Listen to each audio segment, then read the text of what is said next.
Thank you for coming to the New America Foundation. I'm Peter Bergen. It's with a lot of pleasure that I'm introducing Ambassador Jawad, who is, I think, one of the most able diplomats that I've ever encountered. Previous to his appointment as ambassador in Washington in 2003, he was not only the press secretary for the President Karzai, he was also chief of staff, as well as the director of the Office of International Relations. Ambassador Jawad speaks English, French, and German fluently, along with, I presume, Pashto and Dari as well, and was educated at the Lycée in Kabul at a university in Germany, has an MBA from Golden Gate University, San Francisco, worked in a number of law firms in the United States before he returned to Afghanistan 4 months after 9/11. So he's going to do a PowerPoint presentation, and then we'll have Q&A. Ambassador Jawad. Thank you. Good afternoon, ladies and gentlemen. Thank you very much, Peter, for your kind introduction. Thank you very much for your interest, for being here with such a large group of people on that Friday. I really appreciate this. I'm very grateful to New America Foundation to provide me this opportunity to talk to you about Afghanistan. I will try to keep the PowerPoint presentation relatively short to allow more time for dialogue, but generally the issues that I would like to cover today. Sorry.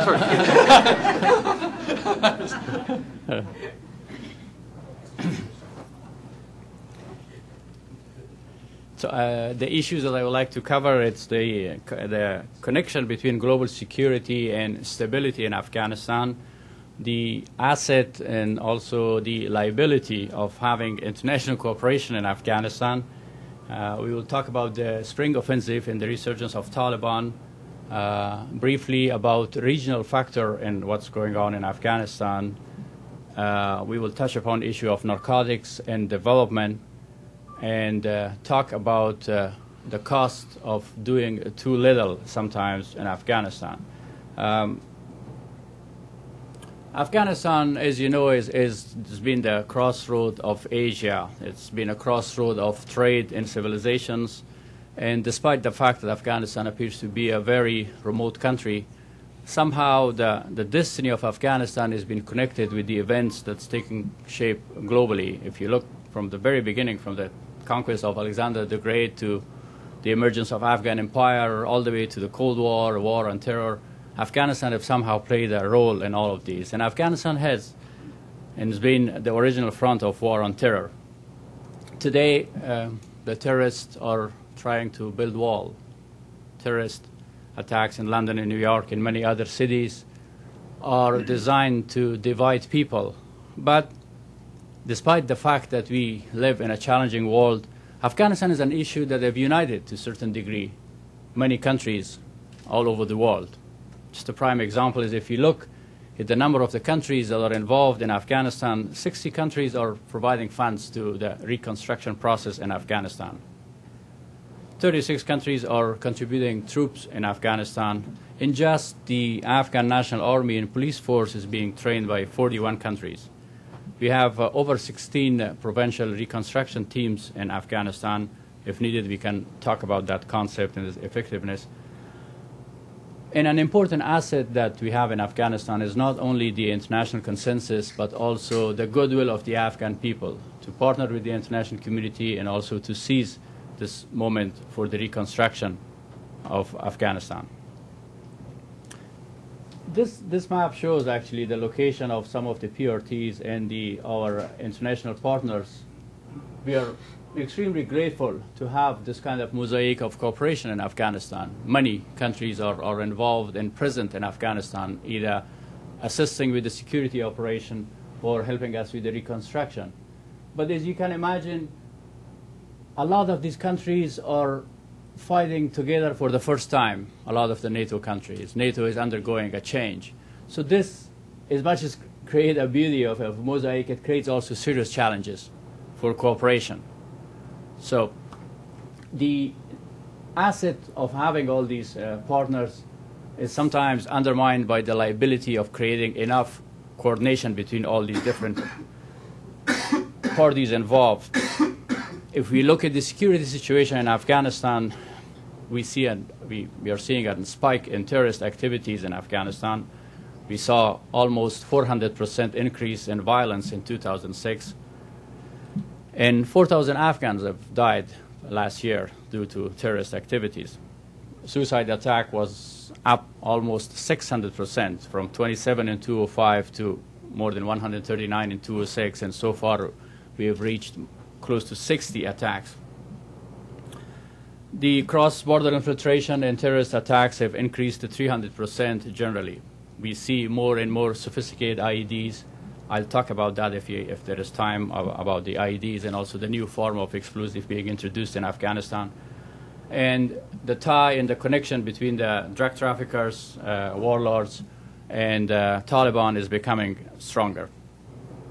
The so-called spring offensive of the Taliban did not take place. Instead, it was basically a NATO and Afghan security forces offensive that took the initiative. What are the reasons for the increased security challenges in Afghanistan? If I just put it very briefly, there are domestic reasons that has to do with lack of resources available to the Afghan government to deliver services and to be present to defend Afghans in Afghanistan. There are regional factors that include the operation of the terrorist camps outside Afghanistan, the financial support that they received from the Greater Middle East, and the international factor has to do with the difficulties of proper coordination on the ground for the military operations in Afghanistan. At the same time, while there is no resentment of NATO troops or Americans in Afghanistan, but there is a frustration. People feel that their life has not improved 5 years after the presence of the international community in Afghanistan. Our strategy to overcome the proper strategy, we think it is to have a comprehensive approach to fight this war. Instead of fighting terrorists as individuals and going after individual foreign or Afghan terrorists, we have to carry out a fight that focuses on fighting terrorism as a phenomena, that include improving the daily life of the Afghan people, that include fighting more seriously the threat of narcotics in Afghanistan. And that the traditional strategy of clearing an area from the presence of the terrorists will not be just sufficient, because if you carry out large-scale operation, they will go to the neighboring province, they will go to a neighboring country, and will come back after the operation is over. We have to develop the capacity of the Afghan government to be present, to deliver services. And this delivery of services could be a court system, the police system, school, clinics, but more importantly also a qualified and capable police force in addition to the army. We have made some progress in building the Afghan ANA. They are performing very well, but the task of building the Afghan police force has been proven to be a lot more challenging. And in order to hold an area for the long term, you have to build it. People should see a benefit for the presence of the Afghan government or the presence of the international community in order to buy in order to support actively the military operation. In addition to the military operation, we continue to do our political outreach in different forms, including a reconciliation process that allow Taliban and former members of the Taliban to join the political process in Afghanistan. On that too, the most successful approach will be to have a unified approach. Having a lot of partners, a lot of friends on the ground in Afghanistan, sometimes different countries being present in different provinces opt for their own approach, and that makes the task a lot more complicated for us. One of the traditional methods of getting Afghans together in using traditional institutions and tribal institutions in a more effective way has been jirgas that have been used in Afghanistan extensively. Now we are working with Pakistan to convene the first peace jirga between Afghanistan and Pakistan in Kabul in first week of August, which is going to be a significant progress in reducing the violence and the operation of the extremists on both sides of the borders. So with all this happening, who are the Taliban? Are they an alternative to the Afghan government? Are they an alternative to what the international community and Afghan government is trying to build in Afghanistan? Certainly not. If you look, Taliban were a government in Afghanistan. We know what their agenda is. We know what they stand for. They are a xenophobic terrorist group with a very dark past and a history of oppression. They do not provide a clear political vision. There is no charismatic leader among Taliban. There's no Che Guevara. There's not even a Yasser Arafat among the whole movement. The leader is a blind clergy who's even Islamic and religious credentials are seriously under question. But they do enjoy foreign ideological, financial, and logistical support. And as you know, most of the senior leadership of the Taliban resides outside Afghanistan. The way they operate is not to win the heart and mind of Afghan people. They terrorize Afghans to full submission. How can you fight for heart and mind of Afghan people if you behead a young Afghan journalist? So their method of operation is to force people into submission and create a distance between Afghans and the international community by terrorizing the international community and NGOs and forcing to leave the areas. Of course, they also capitalize on the frustration of the Afghan people when the Afghan don't see an improvement in their life because of lack of reconstruction, because of lack of capacity of the Afghan government to deliver services. We see more sophisticated type of IEDs being used in Afghanistan. Suicide bombing is a new phenomenon in the past 2.5 years in Afghanistan. A lot of you are familiar with the history of Afghanistan. We fought Russians for many years, and generally there was between 150 to 200,000 Russian soldiers present in Afghanistan, and they were making a very easy target for suicide bombing. But we did not have suicide bombing in Afghanistan. We see that, but in addition to IEDs, we see a more lethal type of IED today in Afghanistan, which is the explosively formed projectiles that penetrate armored vehicles. We see more of that. Recently, we have found a cache of that in close to Kabul University. Previously, we found some of these explosive in Herat and other areas. It's extremely dangerous, but also these more sophisticated type of IEDs have also fingerprints on them. They're a little bit difficult to make, therefore it's easier to trace where they are being made and where they are coming from. The Taliban, as I mentioned at one point, they were against, they were known for burning TVs and being against any type of media. Now they operate with the cooperation of Al-Qaeda, relatively sophisticated DVD production and media campaign. In addition to Taliban, there are other groups. I'm not going to discuss that, the Haqqani group and the Hizb Islami. But everything that in the past they stood for, and for instance, you see actually Taliban wearing actually Afghan burqas, disguising themselves as women in order to carry out terrorist activities. And of course, we also take advantage of that when we see that, because the society is based on tradition and honor. So that's the poster that's being produced by international and Afghan security forces. That says, is this an honorable act to do? The one at the bottom here with Taliban wearing a burqa. On narcotics, very briefly, we think the best strategy to fight narcotics in Afghanistan or anywhere is to prevent cultivation. Once it's cultivated, it's too late whatever you do. You pay a high economic and social price if you eradicate, and you have to eradicate that, otherwise you will not succeed in the war. But there has been overemphasis on eradication, and to a certain degree, what you would like to see is a better degree of interdiction. Yesterday, I was at the DAA actually and participated in the graduation of 45 young Afghan graduates who have just graduated from a course on that is called the Sensitive Investigative Unit, the extremely secretive and extremely sensitive part of our counter-narcotics effort to create the institutional capabilities also with the assistance of DA to fight narcotics, and particularly to focus more on interdiction, while we should continue actually. The real fight against narcotics is to provide for alternative development. I've said in the past, and if you give the choice in life and death to anyone, they choose life even if it's illegal. You give them a choice between a dignified and undignified life. No human being anywhere in the world will opt to be a criminal if they have another option to live.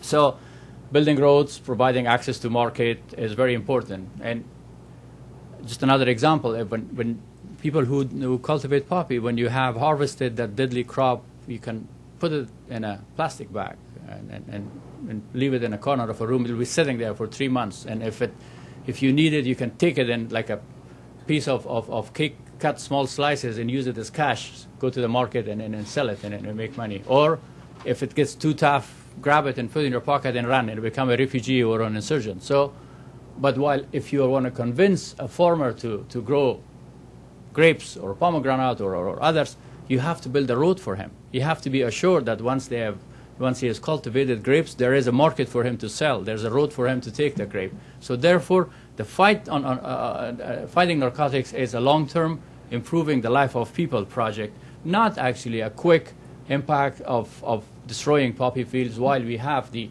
bad guys, actually, the terrorists, just waiting on side and trying to recruit anyone who is dissatisfied either with the Afghan government or the international community. Of course, alternative crops has been experimented in Afghanistan in the form of saffron, rosewater, and other. They will have their implication. They will be useful, but they will have their serious limitation because you have to provide the infrastructure for these products to get to the market. Areas that we see most of the poppy challenges is the area that are yellow, and these are the areas that we are facing also a lot of security challenges. The white provinces, the 6 provinces that are on white, they are poppy free, and we hope that this will continue to increase. Areas that are red, particularly in Oruzgan, in Kunar, and Nangarhar, unfortunately last year we saw a strong increase. We are hoping to reverse the trend in Nangarhar and also in Kandahar with focusing on eradication. But here you see the direct connection between insecurity and narcotics. Some of the areas that the heaviest fighting is taking place in Helmand province down here, and there's a district called Sangin. This is like the biggest mall for narcotics. There's so much money there. It's a small village, Sangin. You go there, there's that car dealers that are more fancier than Tyson's Corner, and they're selling the. You can see the money that's out there, and so therefore the connection between narcotics is very clear. Not only the terrorists in Afghanistan, the region globally benefit from that, but also many other spoilers who do not see Afghanistan being stabilized benefit from the narcotics. Very quickly, a few other statistics. We always hear that there has been an increase in poppy production. This is true. This is very unfortunate. We see the trend of the poppy production in here. But at the same time, you see the growth of the legal economy in Afghanistan. So the size of the poppy is decreasing comparing to the way the legal economy and the GDP is increasing. The GDP that started with 4 billion now is close to 9 billion. And the poppies have stayed relatively stable around 2.9% to 2.9 to 3 million. So there is, again, this whole, we have to make sure that all the time the legal economy, the legal GDP have a stronger growth in order to control poppy cultivation. Regional factors. As you can see, we live in a difficult neighborhood. And you don't get to choose your neighbor, so you end up with them. We have a very good relation with our neighbors in the north, Uzbekistan, Tajikistan, Turkmenistan. There is a lot more potential to do economically, to do a lot more with them. They have, Turkmenistan and Uzbekistan have their complication on their relation with the US that we would like to make sure that they do not bring that complication to our relation with us. It is, as I mentioned, the potential is a lot bigger with these countries. China has been very helpful in the reconstruction process in Afghanistan. India is further down, is playing an important role. We have had, about Pakistan, you always hear about the disagreement and all the things. I said I would probably quote Mark Twain, and when he was asked to comment on the music of Wagner, he said it's better than it sounds. So our relation with Pakistan is better than it sounds, really. There is, despite the complication that we have, the complaint that we have, there is a strong dialogue between the two presidents at the very top. There are different levels of both bilateral and multilateral and trilateral, with including U.S. of engagement. Recently, President Karzai met with President Musharraf in Turkey. So there's a positive trend of seeing things improve further. We are also concerned about the way events are taking shape in Pakistan. We think that the best course of action is to eliminate institutional support for extremism and invest both by Pakistan, by Afghanistan, and our international partner in building the capacity of the civil society and truly work in forming a civil society and emphasize trade. Just during the Taliban, the trade that Afghanistan conducted with Pakistan was $60 million. Today is $1.4 billion. And a lot of that is really import from Pakistan because we still don't produce a whole lot. So there's a lot of potential for the two countries to prosper from stability and peace in Afghanistan. And as I mentioned, the trend is very positive. With Iran, we have tried to keep them engaged in a constructive way in the past 5 years. It is becoming more difficult to do so, again, because of the complication of their relations with the United States and some other regional factor. We would like Iran to continue to play its constructive role in Afghanistan. I think it will benefit Afghanistan, it will benefit Iran in the region. Just a few words on the reconstruction assistance to Afghanistan.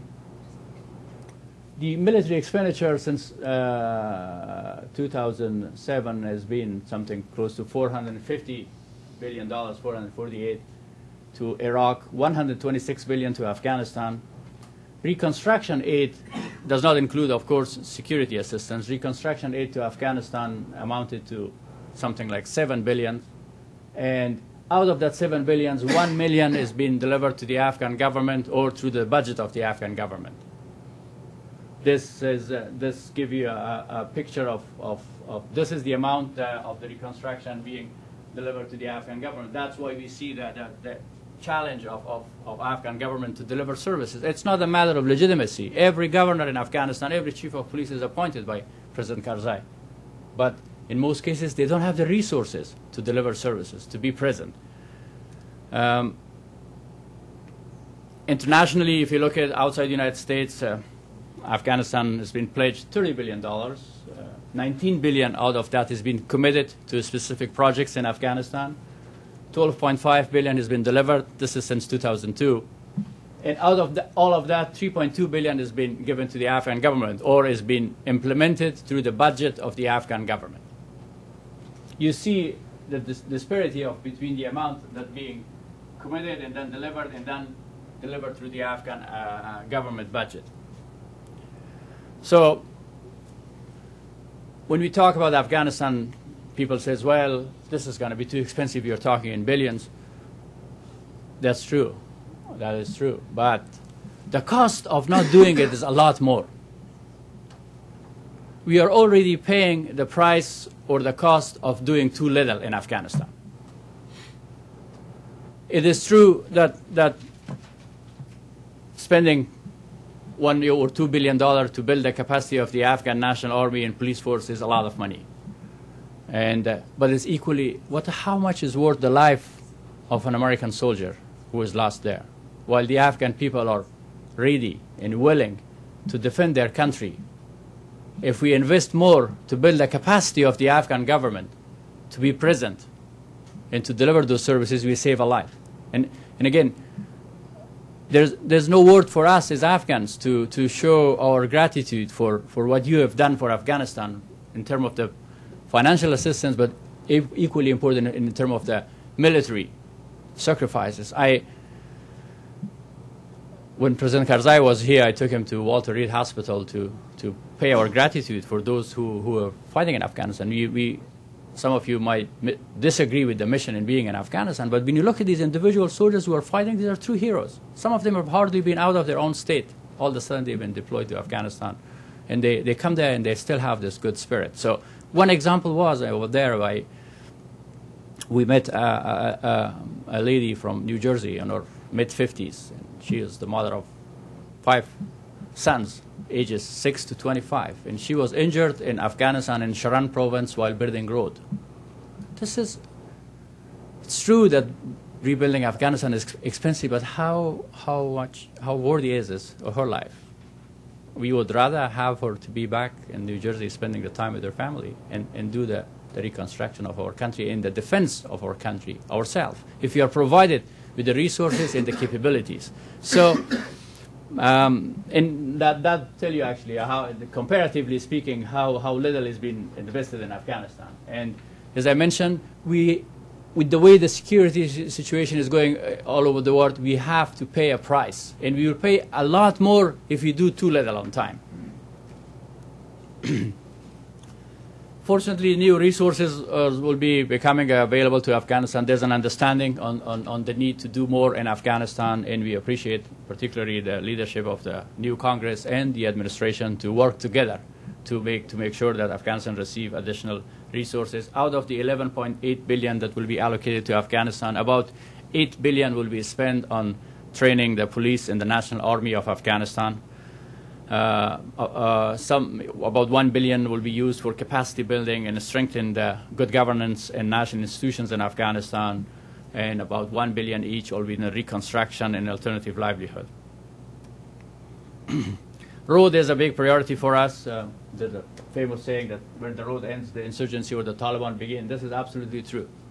And we have completed the ring road in Afghanistan, and we have built almost 10,000 kilometers of secondary roads in the country. And with the completion of the ring road in Afghanistan, basically we are trying to make Afghanistan an roundabout for the region, so that through Afghanistan we connect the Indian subcontinent with Central Asia and in the Middle East. While we have made some progress in building the roads, we are facing the serious challenge of providing for energy in Afghanistan. Only 9% of Afghan has access to electricity, and that impact business, education, and everything in Afghanistan. We are working on building the Afghanistan national grid right now. A number of the power plant is a temporary measure is being implemented, which are not sustainable, an expensive way of providing electricity in Afghanistan. The Kajaki Dam, which was built by the United States in the 1960s in Helmand Valley, is undergoing reconstruction in Afghanistan. And again, this is the area that we have a lot of security challenges in Helmand province. This is where the Kajaki Dam is. The other option that we are working on right now is a bridge arrangement, is to import electricity from Tajikistan, from Uzbekistan, Tajikistan, and also oil from Turkmenistan to provide for energy. Despite all the challenges that we have talked, I want to also mention that a lot of progress has been made in Afghanistan. The average growth in the past 5 years has been 16.5%.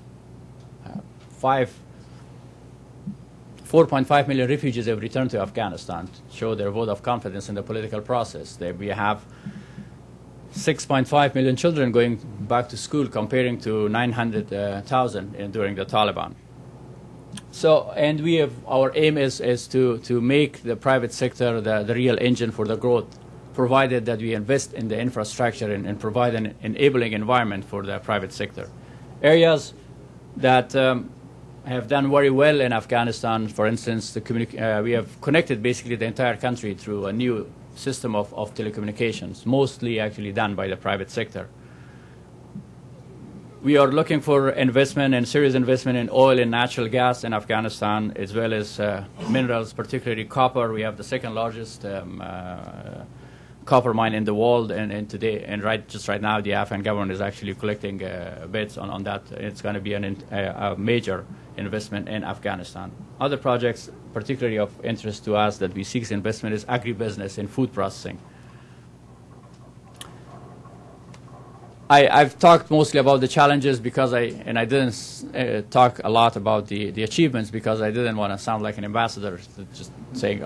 So but this is a brief picture of what has been taking place from where we are right now. A system under the Taliban, a true tyranny, a terror government of terror for Afghans, a serious threat for the international community. We have an elected president and an elected parliament. We have one of the most enlightened constitution in this part of the world. Well, women were completely actually absent from public life.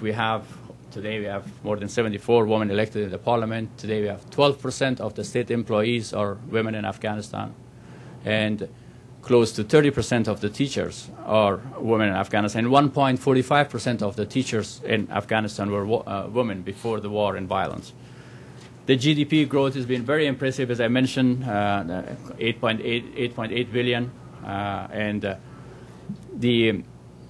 some of the sectors that have done very well, for instance, the service industry, the banking, we have a number of over 30 banks opened their branches in Afghanistan as soon as we adopted the new law.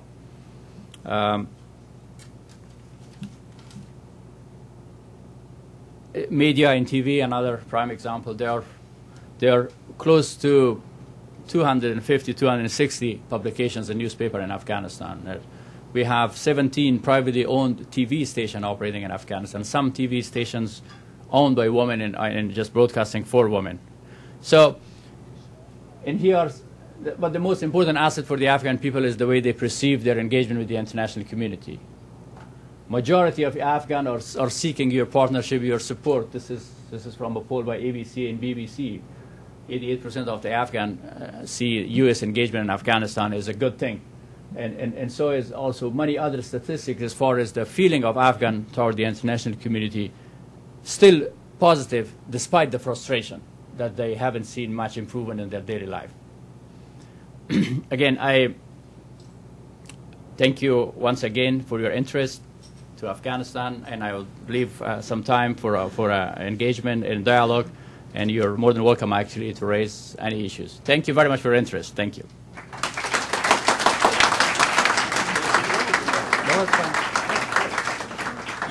Okay, so we're going to have a question and answer period. Could you identify yourself when you ask a question so that we know which organization you work for?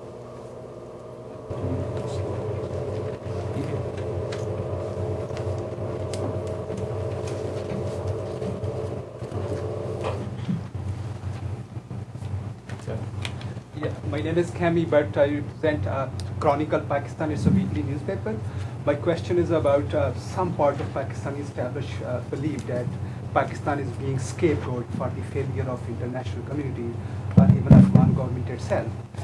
By the number you gave, compared to what Americans are spending in Iraq or in Bosnia, it's very little in Afghanistan, and that tends to be validate Pakistani establishment's position. And this is my question, but my background of my question is this, that we can call Taliban xenophobic or nationalist. I don't know if you know Pashto or not, but their tendency is that if you are speaking Urdu or Persian or English, and if two Pashtun people, they would start speaking Pashto without, making any excuse. They are so xenophobic from the centuries, from the beginning.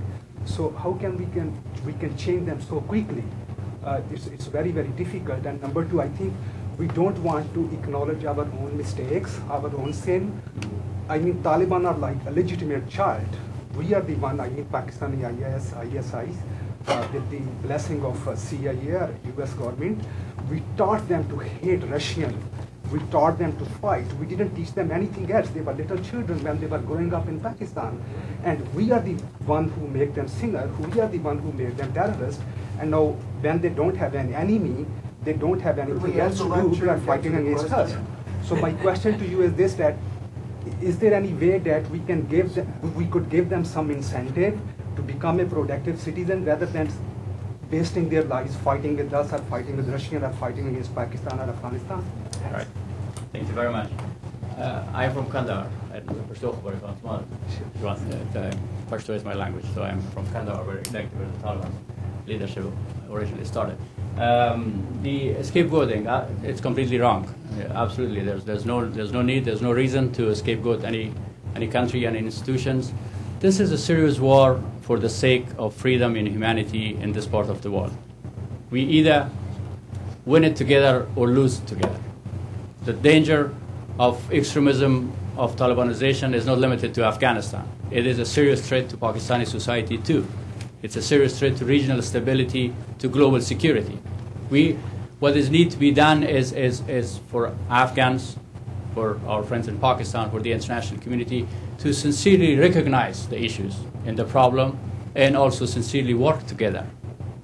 We are not going to be able to support extremism and hoping that will benefit us but hurt somebody else. Other countries did it. Osama was a result of that. He was sent to Afghanistan, just go fight the Russian, but he came back home. He went back to Saudi Arabia.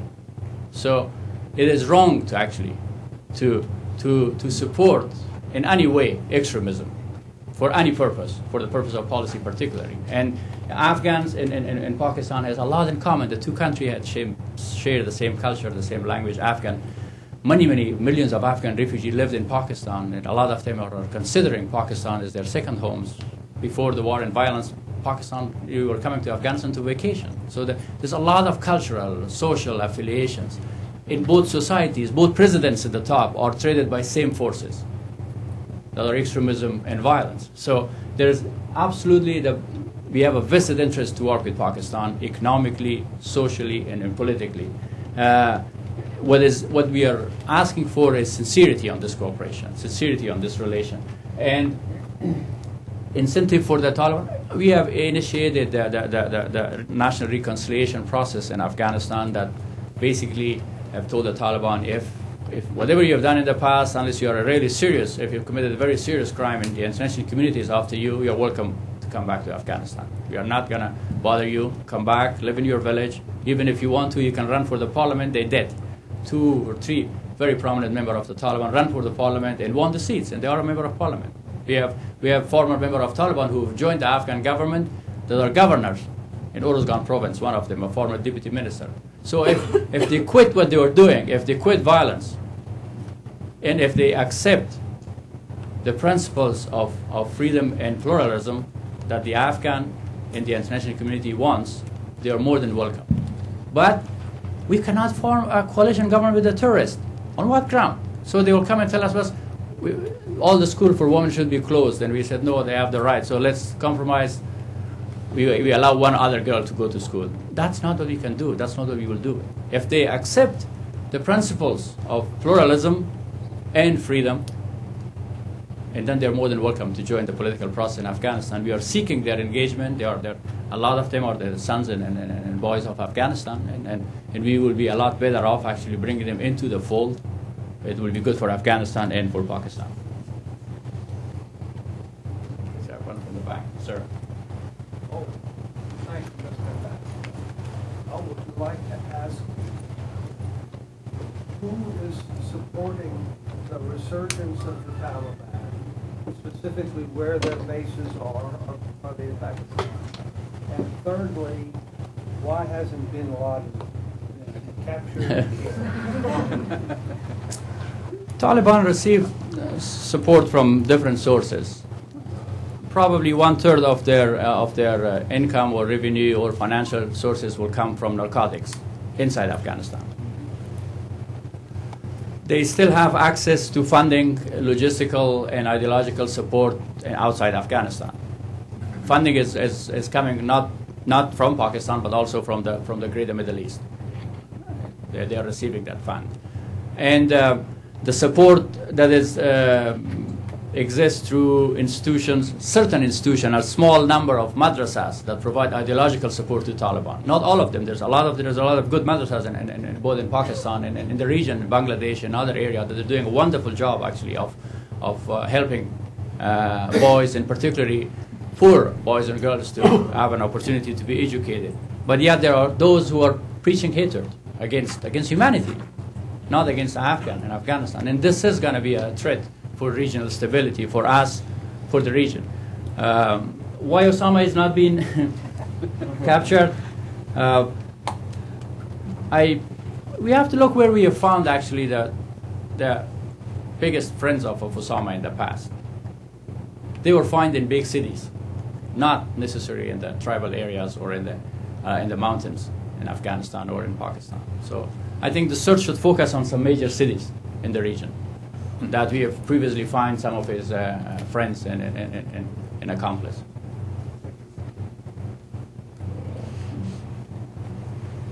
Mr. Ambassador, I'm Harlan Ullman. The last 4 years I've been on the Senior Advisory Board for NATO's most senior command, and we've obviously spent a great deal of time on Afghanistan. My question is this, that it seems to me that one of the fatal flaws so far is that there's been really no control or organization of the outside aid on the civil side. You take a look at legal reform, judicial reform, corruption, police, they're failing. And in large reason because there's nobody driving the British or the Japanese or the Italians or the Germans. At the same time, the provisional reconstruction teams are not coordinated. They report back, as you know, to their national capitals. Why have we not appointed a high commissioner, as we did in Bosnia, a European, perhaps of great status, to rally this? Because we've got these terrific resources, but quite frankly, and you give a terrific presentation, we're not making the progress we should. And despite this overemphasis on the so-called offensive of the Taliban, the issue, as you know, is not a military one. We can deal with the military side. It's the civil reform. We're just not getting ahead of the game. So why no high commissioner? That's or good. Someone to drive that. Thank you. This is an excellent question. I think the international community came to Afghanistan after 9/11 is a defensive measure of trying to defeat the terrorists and help rebuild Afghanistan. Different approaches were tried. For instance, a lead countries approach for the reform of certain sections, including judicial reform and others. The idea was to put one country, the main stakeholder or the country in charge, but we saw that it didn't work. We internally, some of the measure that it didn't work properly was to create parallel institutions. For instance, instead of reforming the Ministry of Justice and the Office of the Attorney General, we created a judicial commission and appointed a few people from outside. So then the entire ministry and the existing institution kind of fought them back to not allowing them to do a lot more. I think the reason is that the whole state building enterprise is something new and it's different in every country. We have made a mistake both as far as choosing the mechanism internally and also outside internationally. Right now, you're absolutely right. The provincial reconstruction teams, when it started, and I was back there in Afghanistan, our aim or objective was to get certain countries to have just a physical presence.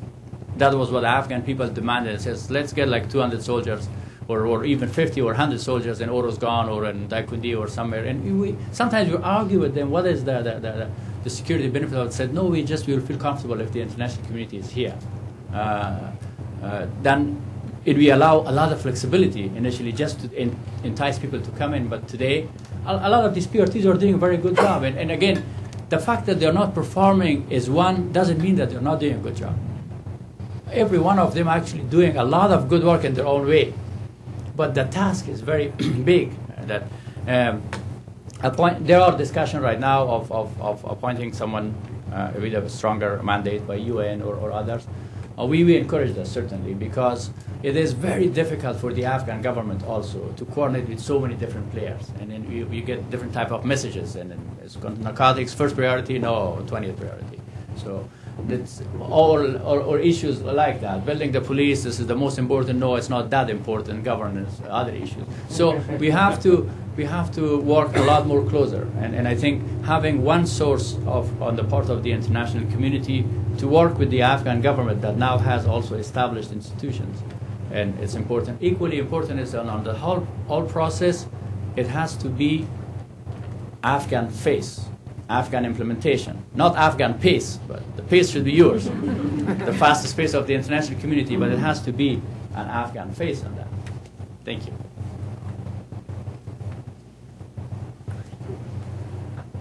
Listen, I'm German reporter, just American, but I still don't talk German. I'd like to ask, could you address the problem that has been mentioned, that is usually mentioned by a lot of who just working in Afghanistan but not come from Afghanistan, and that is the problem of endemic corruption.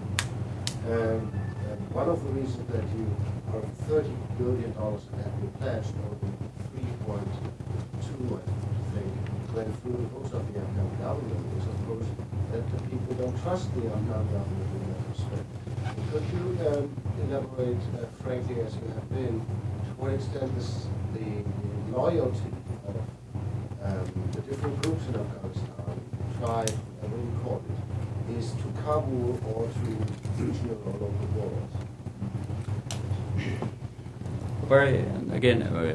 Very good question.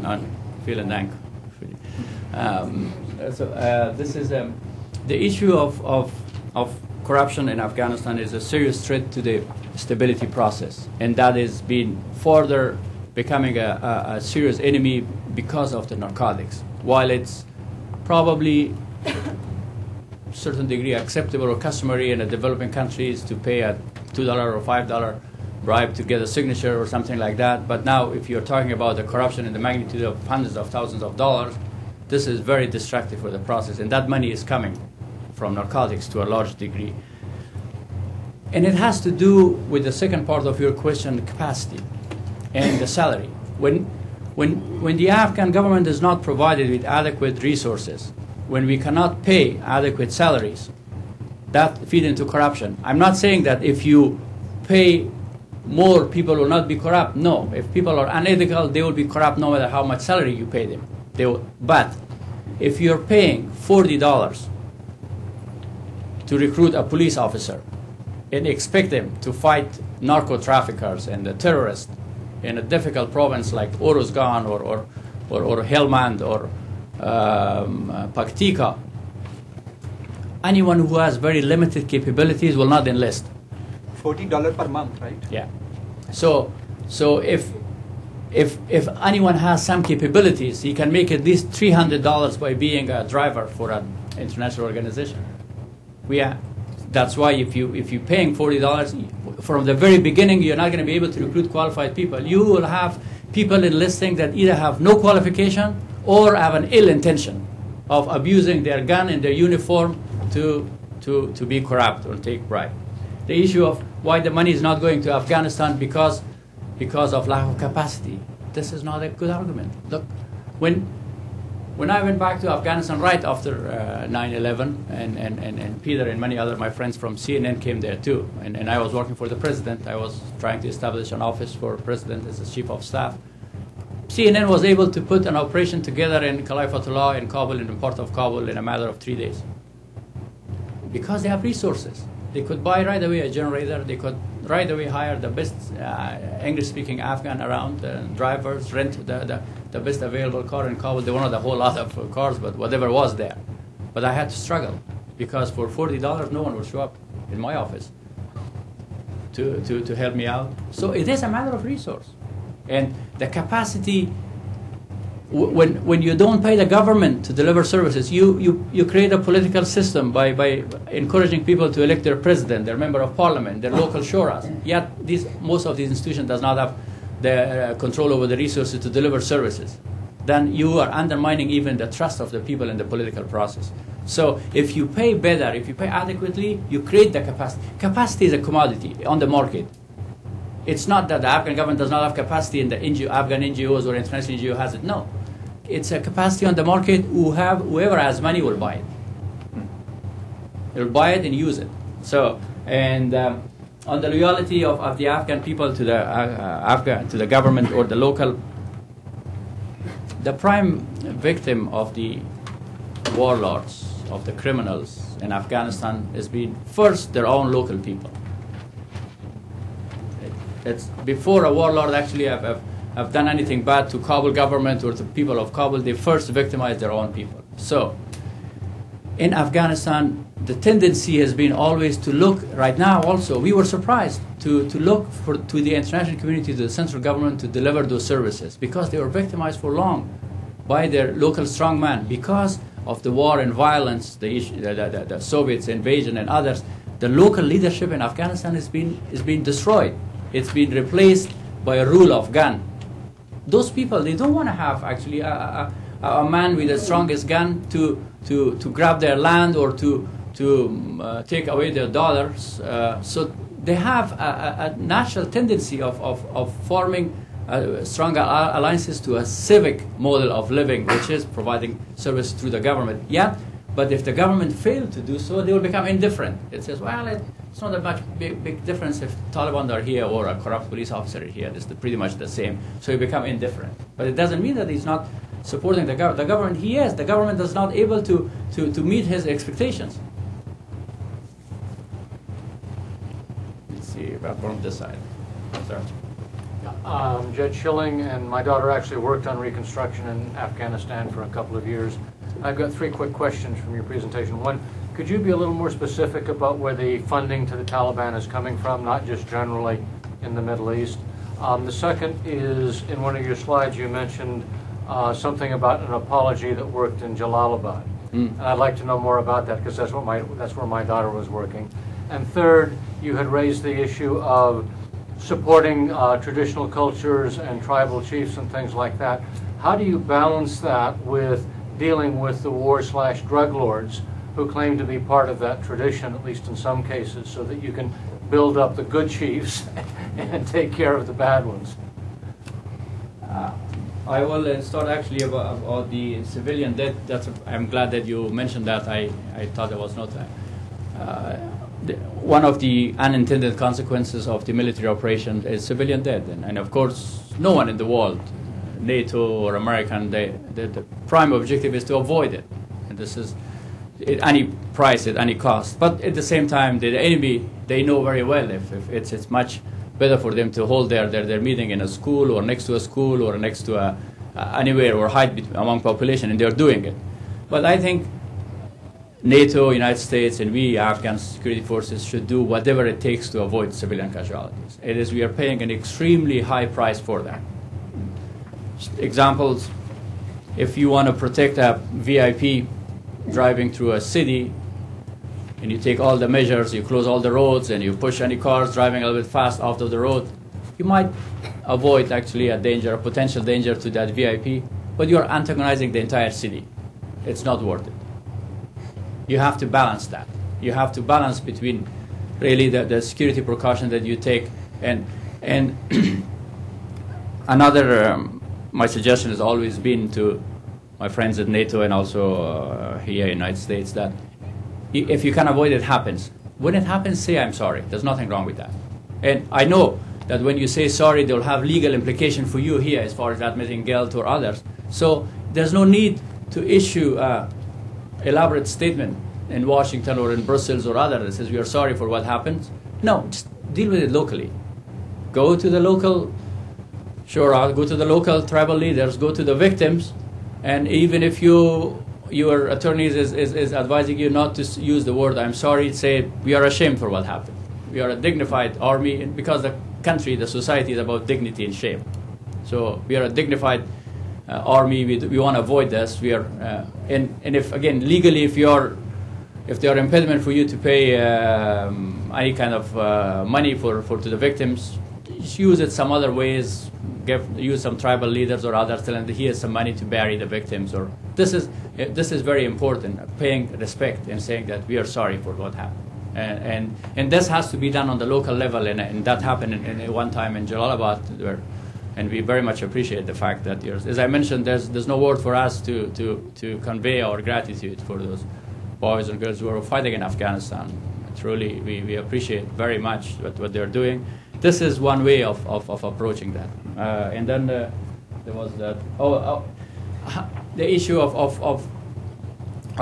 the warlords or the local strongmen and the traditional leaders. This is going to be a long-term project in Afghanistan. This is going to part of the process of building a civil society. We have to gradually actually take away those who are in power because of their gun and influence, and then gradually also build the civic society. Not only the tribal leader for that village, but also enhance national vision and affiliation based on vision, not based on blood. Thank you. Sure. I'm Peter Shutley from Brookings. You haven't mentioned one country, which is Iran. Now, some years ago, Iran tried to play quite a constructive role in the Bonn conference, but the news reports in the last few days indicate that they're now shifting position and more actively supporting Taliban with weapons and equipment and so on. Could you explain what the situation is, please? Despite our strategic partnership with the United States, we have been trying, and we were successful also in that aspect, to convince both the United States and Iran to leave their differences outside of Afghanistan. And I think it worked well. Both Washington and Tehran cooperate on that process. Iran played an important constructive role in the reconstruction process. They're building roads, they're building schools, and but the trend is different. Recently, they have just forced 100,000 Afghan refugees out of Iran in a condition that we are not ready to receive all of them. We are also seeing and receiving reports about shipment of weapons to Taliban and insurgents. We are very carefully observing these reports. We are concerned. We hope that these reports are not true, but our suggestion to our friend in Iran is to keep the constructive relation. It will benefit Afghanistan, it will benefit Iran, and we hope that once again Iran continue its positive engagement in the political process in Afghanistan. Sir. Ambassador, I'm Dana Marshall with Hudson & Williams. I wanted to throw you out a little bit on the trade side. As you're aware, of course, the administration looks like it's ready, from what I understand, to put forward this long-awaited Reconstruction Opportunity Zone legislation that will permit products that will be sort of jointly worked on between Afghanistan and Pakistan, that the U.S. would be free once that would be passed. I wonder if you could just comment a little bit on that, the views of the Afghanistan side on that legislation, and infrastructure that you have, that sort of thing, to be able to get that ROZ program to work. Thank you. When I first came here back 4 years ago in a meeting with Mr. Andrew, I raised the issue of what was called QIZ, Qualified Industrial Zones, that were implemented in Jordan and in Egypt, which is based on these kind of model, maquiladoras in Mexico, that I somehow worked in my previous life. So it was, I was told it's too early, it's too fancy, but we continued working on that. We are very much interested in this. The concept is basically to have certain areas in Afghanistan and Pakistan designated as reconstruction opportunity zones, where any products being produced there will have duty-free access to U.S. market. I think this is a very good mechanism. It enhances the economic cooperation and trade relation with Pakistan, which is already strong, and it is further enhanced. It provides actually long-term duty-free access to certain products that is in the region. It creates job in Afghanistan, both in Pakistan, especially in the areas that we are seeing violence and a lot of young people does not have a job or economic opportunities. We are very much in favor of it, and we will be supporting that legislative when it's going to go through the Congress. I think it's a very positive way of enhancing, of providing job opportunities, and also creating a long-term economic partnership between Afghanistan, Pakistan, and the United States. As I mentioned, we see the future of Afghanistan in the region, particularly Pakistan, in trade and commerce and interaction. There are so many opportunities for us to benefit from access to see through Pakistan, so many opportunities for Pakistan to access the Central Asia through Afghanistan, and equally important China. As I mentioned, the northern republics, there's a lot of access energy in Uzbekistan, Tajikistan, Turkmenistan. There's a lot of need for energy in Pakistan and India. Any kind of regional cooperation that bring the whole Indian subcontinent together, we are very much in favor of it. Ma'am. Hi, my name is Mania Piet, and I'm from the Netherlands Embassy, and I want to thank you for your presentation. I had a question about the reconstruction. What do you think is the best method, like through the provincial reconstruction teams, through NGOs, through a more community-driven approach? I would like to have your opinion on that. Thank you very much. Again, the asset of having the partnership of the international community. This week, an exceptionally bright general was here in Washington, General Van Loom from Netherlands. Amazing that the degree of his knowledge and his commitment to Afghanistan is extremely impressive. I was very, very impressed with the message that he was conveying, and in his very good understanding of the realities on the ground and things what was going on. For different, I think for different objectives you should have on the temporary measure use different methods. For instance, while the capacity of the government is a long-term process, it's unrealistic to ask that, well, the government should be given what should be doing. No, that capacity has to be built. On the long term, I think this is, especially if we have a democratic process, people are electing their leaders, their local and others, they expect these people to be able to deliver. The reconstruction, the prevention reconstruction teams, the PRTs, I think one area that they should focus more and leave some of the other areas to NGOs is to transfer skills and knowledge.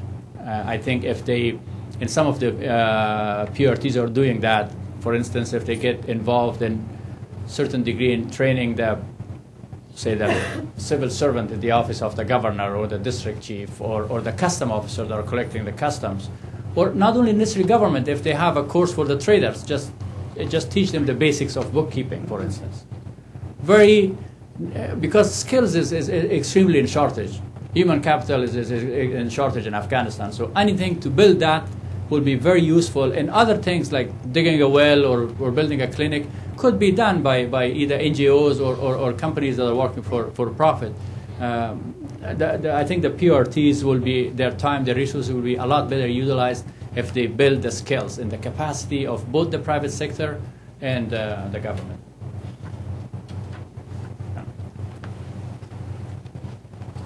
Ambassador, I'd like to first thank you for coming to speak today. My name is Crystal Cull, and I'm a master's student at Johns Hopkins SAIS. My question is in terms of defining the Taliban.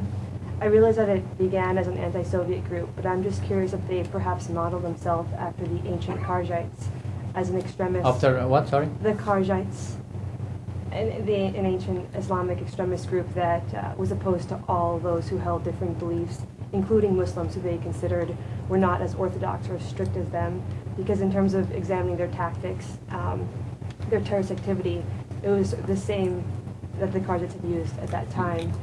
My question is, how can the East and West work together to sort of reverse the psychology of the Taliban, or perhaps re-educate young adolescents within the Taliban? There is, contrary to the belief that it is a very monolithic, very strong movement, that's not such. When you are inside in Afghanistan and you compare the Taliban that are in Paktia and Paktika comparing to those that are operating in Kandahar, it's very different groups, very different groups. There are some hardcore extremists, but there are a lot of other opportunistic guys. They are paying something like $250 to their recruits. So a lot of people are enlisting for economic reasons. We have arrested, and then as far as extremism and ideology, we have arrested the suicide bombers in Afghanistan that on their suicide belt they have 2 detonators, one for them to pull out and then another one remote control. So if he was convinced on his mission and he was so fanatic that knew what he was doing, then probably somebody else would have not put a second detonator on his belt. A lot of the suicide bombers that are motor suicide bombers that are taking place in Afghanistan, you see a lot of elderly people, very young people, even crippled people who've been injured through the landmine and other. They get paid something like $8,000 to $10,000. So ideology is just one part of it. The other ones are just criminality, narcotics, and poverty in certain areas, and also the influence of brainwashing is extreme. We have arrested Taliban in Afghanistan, and when they were in Kabul, and I told Peter at one point that they said when they crossed to Afghanistan, they were very surprised to hear the call for the prayer, which is very common in every village in Afghanistan, because they thought that the Americans have leveled every mosque in Afghanistan. So this is how there's a lot of brainwashing, not really a convention or a conviction of this is the right thing and I'm doing it right. Okay, Mr. Ambassador, we'll take 2 more questions and then that'll be it. Thank you. My name is Ed Porter. I've worked in agriculture the last 2 years. I work with California farmers who actually grow all the crops. We do in Afghanistan. We're very expert in it. Trying to translate that expertise to help improve that into the crops. The big thing I want to talk to you about is water. That's the main thing. And you mentioned Kajaki Dam. which is in the middle of the Helmand province. That dam has been there for 25 years without the gates up to catch all the water that comes down from the Great Himalayas. If we could put those gates up, we could produce enough water in the Helmand province to bring it in. It would make 60% of Helmand irrigatable. It wouldn't poppies grow because there's no water. And we could reduce the poppy crop by 50% in that large area by just fixing that dam. Would you please tell me why we can't do it? Yeah, good, thank you. The work is underway, actually. The contract has gone out. Some of the military operations are also concentrating on that area to make sure that it's secure. The problem is that when you have international companies operating, they require a kind of secure environment. And this is, in particularly, that is easier for the terrorists to concentrate on these areas. But the work that the California have done and the agriculture work that's been the UC Davis and many others actually in the past have done for Afghanistan, it's phenomenal. Actually, in fact, to pay this back, 2 months ago I was in Napa Valley planting Afghan grapes back in Napa Valley. And some of the good, it will be two ways I should mention. Some of the good products in here, the famous Thompson seedless grape is an Afghan grape. It's Shondorkhani grape that came from Afghanistan to California. So now they're going back, and it's just investing in education is important for us for the sake of fighting narcotics. But the country is an agricultural country. You're absolutely right. If we build that infrastructure, which we are focusing a lot right now, and the problem of water, it's not shortage of water in Afghanistan. It's management of water. There's plenty of water, but they wash away, as you mentioned, during the springtime, and then the summertime, when it's hot, there's not enough resources. Well, last question then, sir. Jeffrey Baldwin-Bott from the U.S. Government Accountability Office. You talked a little about road reconstruction, and I'm wondering if you've been able to measure or document in any way improvements, the growth of the illicit economy to some of these road reconstruction projects. And I'm also wondering, in conjunction, to what extent is it true that where the road begins, the Taliban does or does not end? No, that's good. Yes, one particular road that's been studied for that purpose is the Kabul-Kandahar road. There's not only it connected with Kabul and Kandahar, and when I was first went back to Kabul, it used to take 30 hours from Kabul to Kandahar. Now it's 4 hours. And it's not only the two cities are connected, and the Kandahar grapes and pomegranate can make it easily to Kabul and further down to other places, but also all sort of businesses are emerging on the sides of the road, from restaurants to tea houses, and also the agricultural products. The farmers get a lot better prices for their products if they are close to the road. It helps a lot with the counter-narcotics fight. So it is, building roads is a true investment for security, for national unity, and for economic opportunities. Thank you. Thank you very much. Really appreciate your Thank you very much.